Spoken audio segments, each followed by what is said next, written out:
Hey, everybody. Welcome to the B2B Revenue Leadership Podcast. Hey, what we do on this podcast is talk about what B2B sales and marketing leaders, operators, and experts are doing today to really break through and grow their businesses at exponential levels.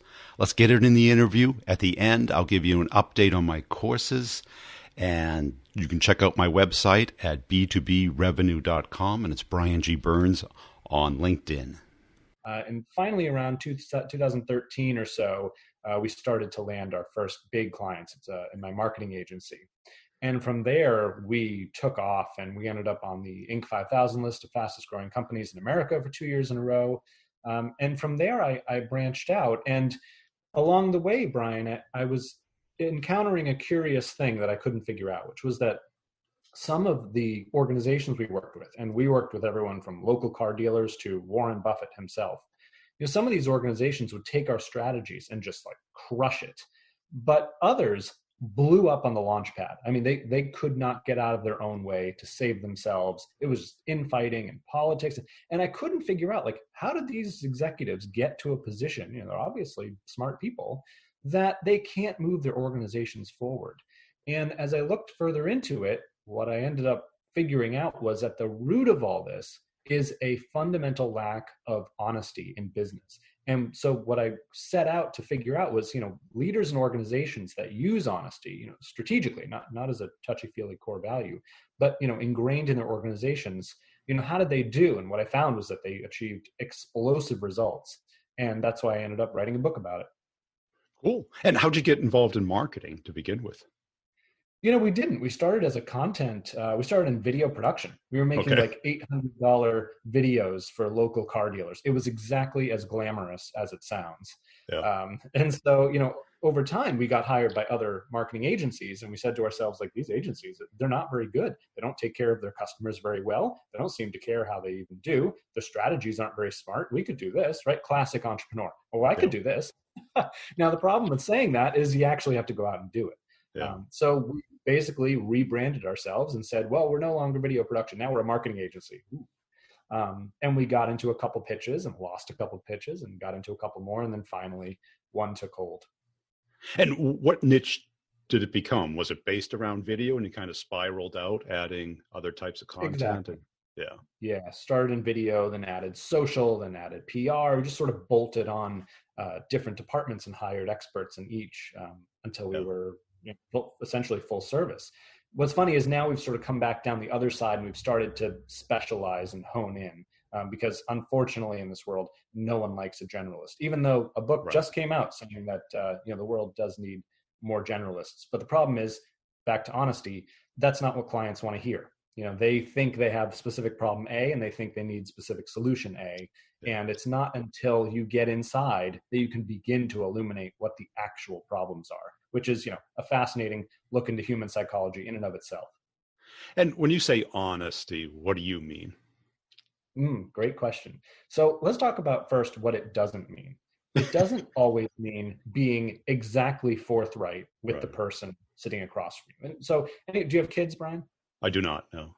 Okay, so anyone with kids, will tell you that outright telling them the truth about everything all the time, probably not a good idea, right? Good idea. Honest, probably not helpful. And one of the CEOs in my book makes a great point. He's like, if you're flying in an airplane and the pilots come over the intercom and they say, I've never seen storm clouds like that before. This might get a little scary. Like, is it honest? Yes. Helpful? No, not at all.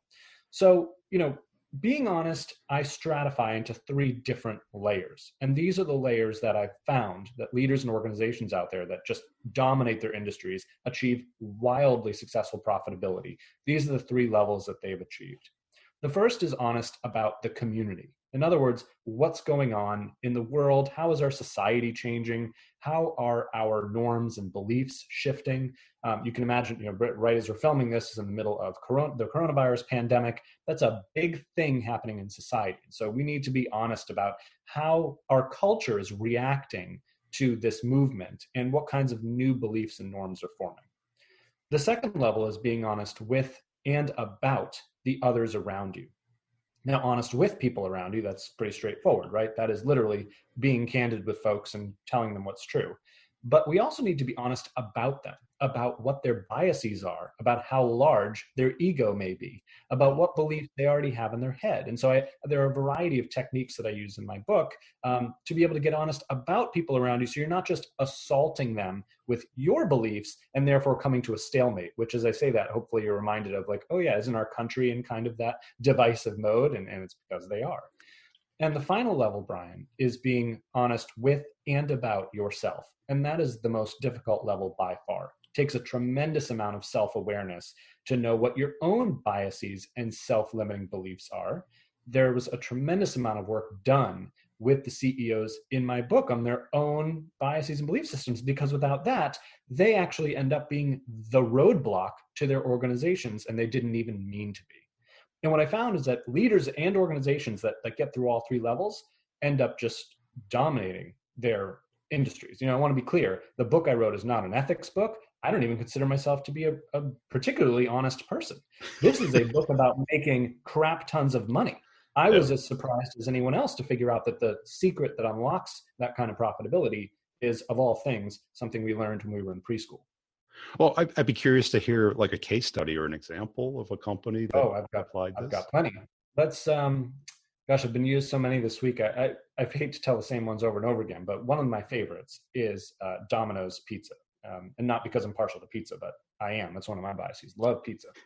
So I don't know if you remember, Brian, back in 2009, Domino's new CEO went on national television, and in a commercial, he said, I'm terribly sorry. Our pizza, turns out, is terrible.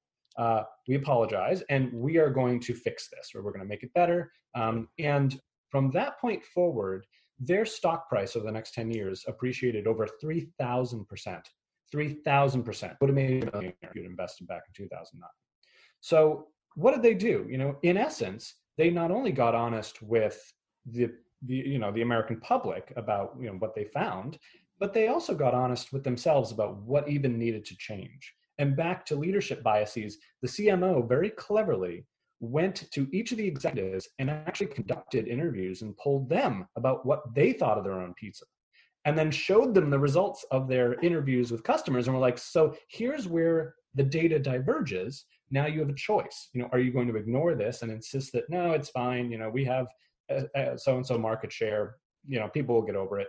Or do you get honest with yourself and make a very big change? And they did. They changed their entire organization. They changed the technology they use. They changed the way they engage with their employees. I mean, it was just a remarkably honest transformation that produced ridiculous results. And even today, they are just thriving even through the pandemic. And I can see, as working with marketing people, that honesty is a topic that you'd be passionate about because there's not a whole lot of it out there. Well, I think like the Domino situation, that's their niche, right? It was like low end, price over quality, and there was a market for it. They, good delivery, fast, but not good, right? And everyone kind of gets used to it. Yep. The problem is when, again, getting honest about the community, when society changes, and if you think about the way we've pivoted, the way we think about health and where we get our food ingredients and non-GMO and all these other things, that was all happening, and they had a decision. They could stay with a poor quality because that was their niche, or they could say to themselves, you know what, if we're honest about what's really going on here, I don't think this pivot towards health is going away, and we need to do something about it. Most organizations sadly don't. They wait until it's too late. And I tell the very first story I tell in my book is the story of Blockbuster and Netflix. Blockbuster had so many opportunities to see the writing on the wall for how people were consuming entertainment. But by the time they figured out, like, oh, we better do something about this, an activist investor came in, Carl Icahn, who everyone thinks is amazing. Well, Carl Icahn is actually responsible, I would say, for the biggest demise in Blockbuster, because he said, no, we can't start to pivot towards streaming like Netflix. We need to return to our roots and get back to the way it always was. And it's just like, the world's moving too fast for that. That, to me, if you ask me, is an inherently dishonest belief about how quickly we're moving into new ways of living. Right. And I think Microsoft would be a great example of this, where you saw, the difference between Ballmer, who looked at the iPhone and thought it was a huge, expensive mistake, That's right. right? And ignored his neighbor, Amazon and AWS, and the success that they were having. Hmm. And That's all of a right. sudden, Those are.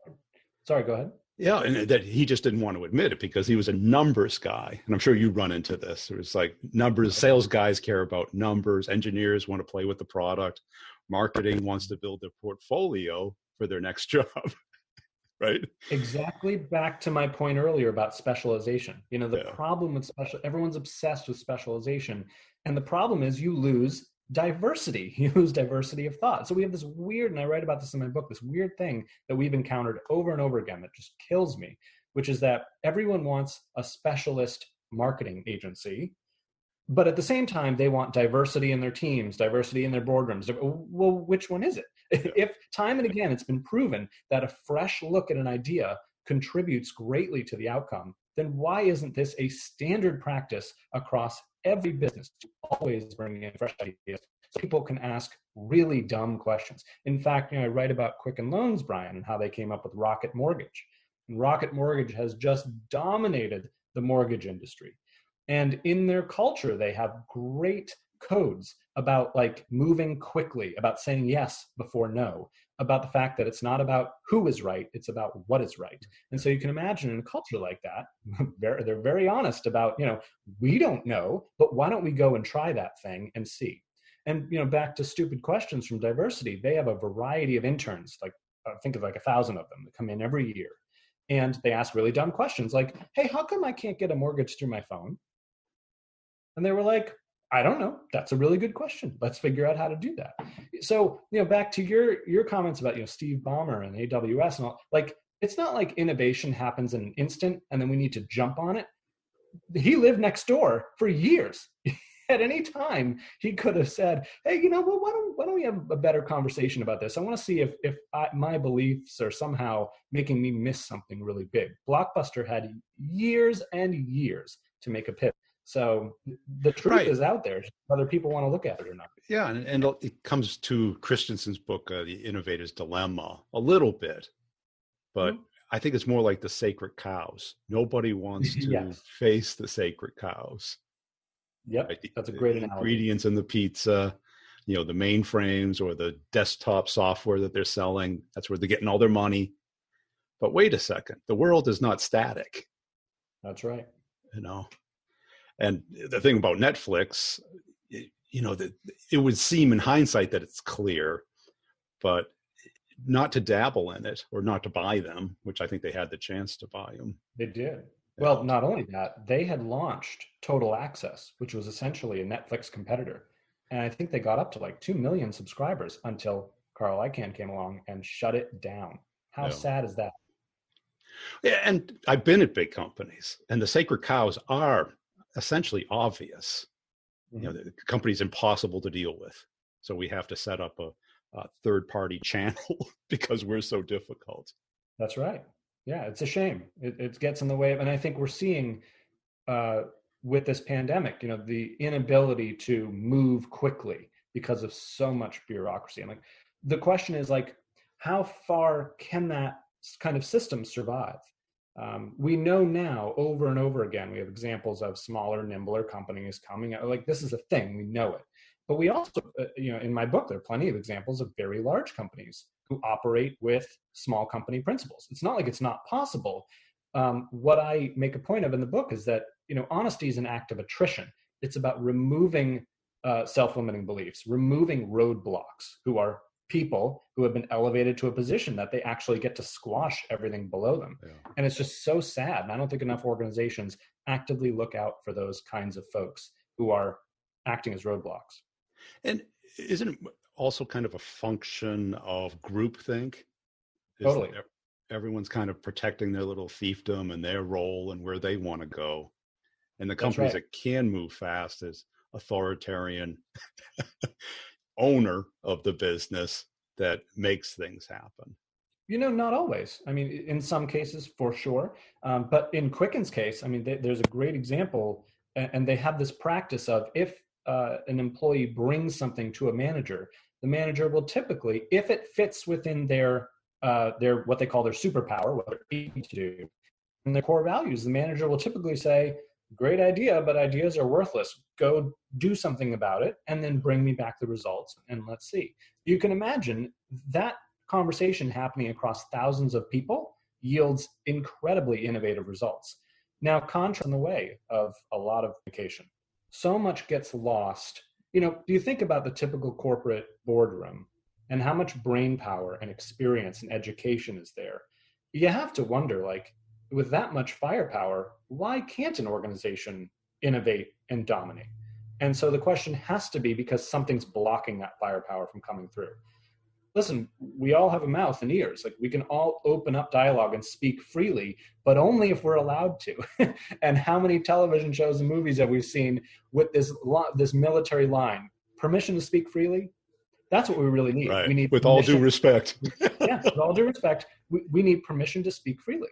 Yeah. And just by doing that, and I've run focus groups after focus groups with employee groups, okay, who inside of an hour, they will have solved whatever massive challenge we were hired to come in and figure out.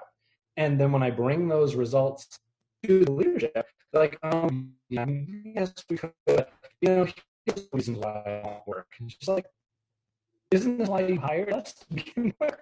So, somewhere, Brian, someone is lying.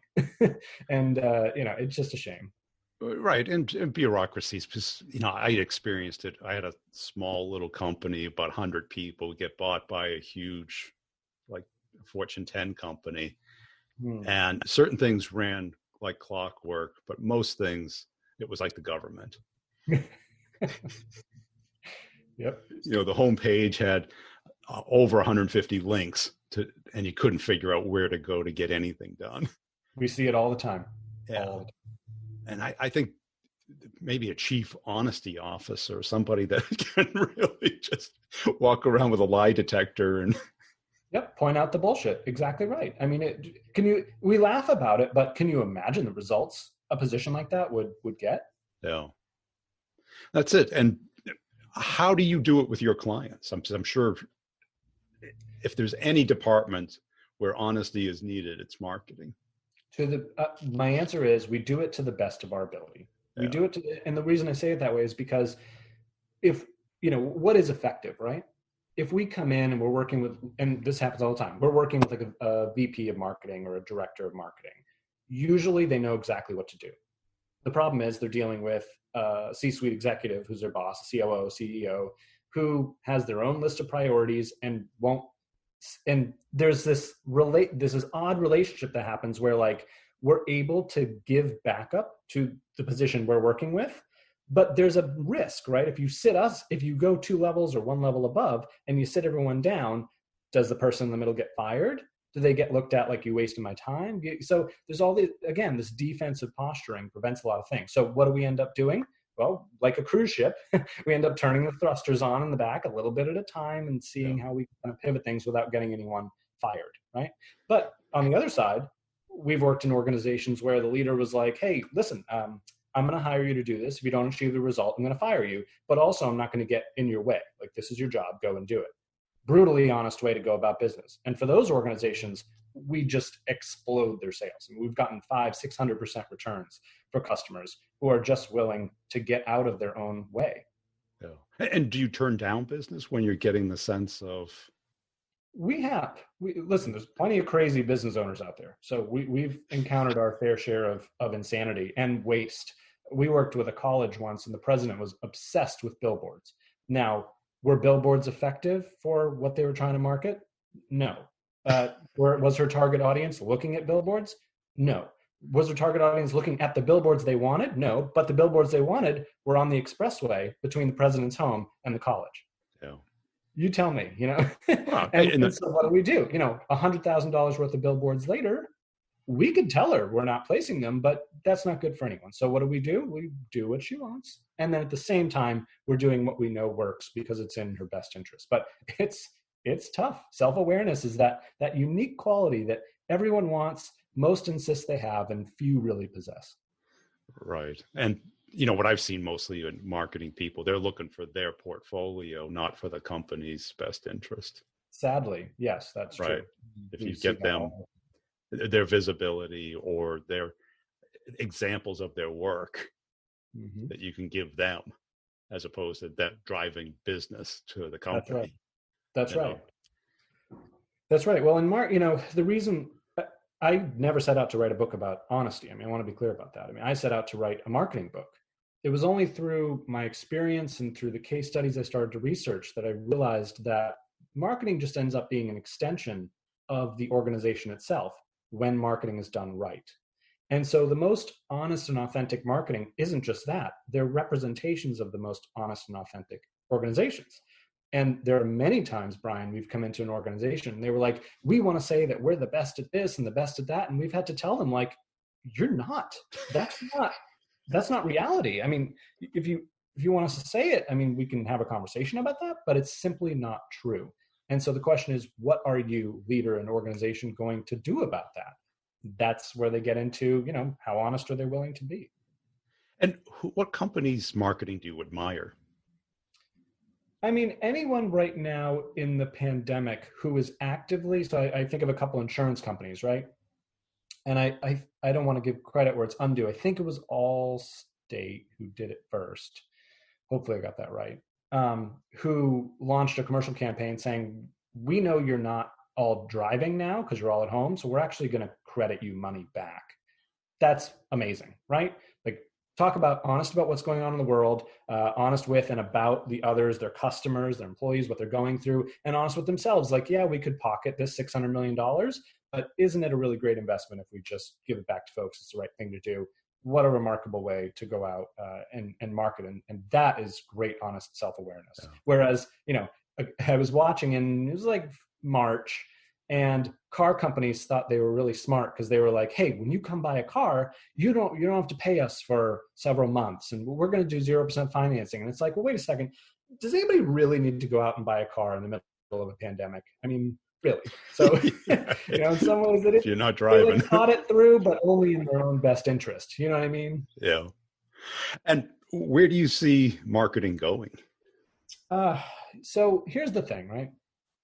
What I say in my book is that we're moving towards near transparency. We all have a smartphone. Everyone somewhere is recording what's going on.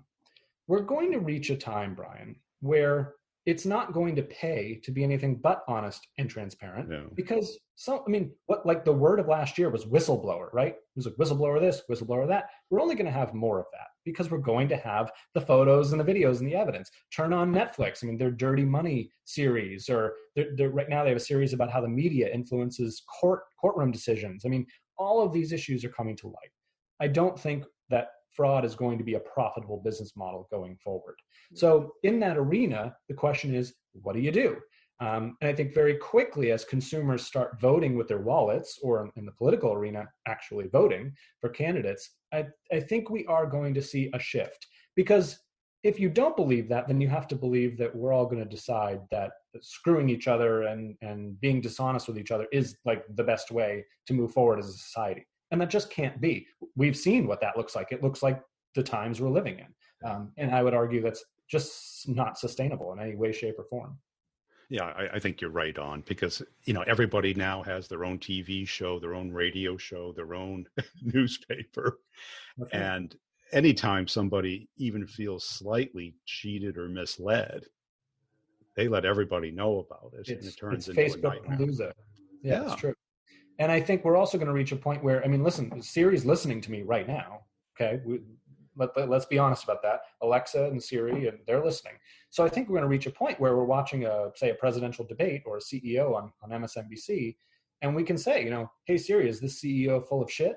And they're going to be able to tell us, well, Peter, within a 95% confidence level, I think what they're saying is not accurate or accurate. And here's the list of reasons why. Why not? Why wouldn't that be a reality that we live in within a very few short years? I don't see why not.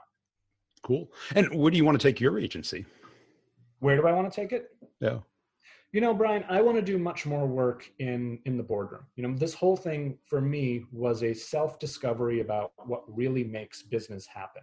And so if I want to make the kind of impact that I would love to make, I really need to move up from the marketing suite and into the C-suite to help those folks understand how, this conversation we've had, like, where's the world going and how do we catch the next wave, Right. which I truly do believe is honesty and transparency. I think you're right. Cool. Hey, really appreciate your time today. Where can people go to get the book? It's my pleasure. So go ahead and Google Peter Kozodoy or Honest to Greatness. If you go to honesttogreatness.com, you can actually take the 21-question honesty quiz and figure out which honesty type you are, if you are brave enough to know that about yourself. But that's a lot of fun. I'm seeing that pop up on social media as people take it and share their results. And absolutely, you can get the book anywhere books are sold, Amazon, so on and so forth. And come join me on social media for an honest conversation. Cool. And will it be out on Audible or? It will eventually. Yeah, we're shopping audio rights right now. It's May. So, pandemics and such, they throw a wrench in all kinds of things. But yeah, we'll get that rolling as well. Hey, I hope you enjoyed that interview. Hey, I want to make sure you're checking out b2brevenue.com. That is where you can get a free copy of an ebook that I did. It's a real ebook. It's not a fluff book. It shows and talks about how companies make buying decisions and how you can influence that from both a marketing and a sales standpoint, how to find all the people that are in the decision path and what they need to see, know, and touch and feel before they make a product selection.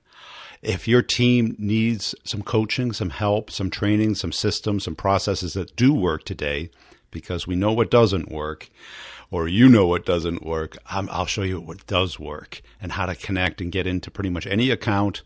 It includes deal coaching and content community, and I can customize it for your particular company. Just go to b2brevenue.com, look under training, schedule a call with me. We can talk it over, or just sign up. You can pay per month or all at once, whichever makes most sense for your budget.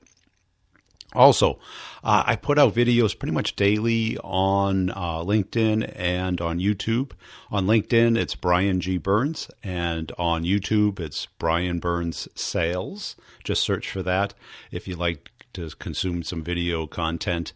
And if you see me on LinkedIn, please put a comment and a share and a like on some of the videos. I really appreciate it. I've got a company page for each podcast. This one, the B2B Revenue Leadership Podcast, where I put both content and humor videos out daily. And tell a friend about the podcast. Really appreciate you listening. Check out the show notes for all the partners and the connections you can make there, the coupon codes for the products to evaluate them, see if they're a right match for you. And we'll see you next time.